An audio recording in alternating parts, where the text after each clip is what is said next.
When I was in my mid 30s, all my dreams were coming true. I was married, I had children, I was working at a dream job, teaching at a seminary. Everything that I'd worked for, everything that I'd planned for was falling into place. And as it did, everything also began falling apart.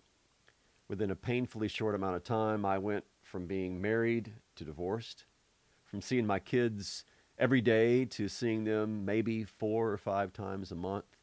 And I went from teaching at the seminary, my dream job, to driving a truck in the Texas oil and gas fields at night.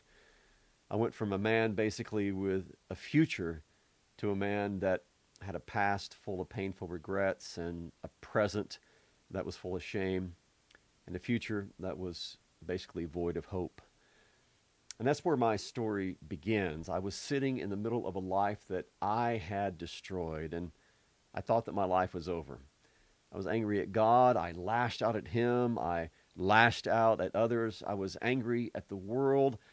I was like the prodigal son, except I wasn't in a faraway country feeding pigs. I was every night stuck in the cab of a truck, wondering if God would ever have anything to do with me again. Now, this book is the story of God bringing me home. It's about the many painful setbacks along the way. It's about the pain of divorce and the shame associated with a very public sin that I had committed. But most of all, it's about our Heavenly Father who not only welcomed me home, but treated me like a son. But the story isn't just about me, it's about all of those who find themselves sitting where the sun of their hopes, the sun of their lives and dreams are setting, and they're wondering if it's ever going to rise again. It's for those who wonder what God thinks about them, if He thinks about them at all. It's for those who think that all hope is lost. Because if there's one thing that we can say about the God of the Bible, it's that He has a long and proven record of working with sinners, with those who blow up their lives, with those who are covered with scars, many of their own making. But that has never, not even for a moment, stopped our Father from loving and forgiving and filling our empty hearts with hope.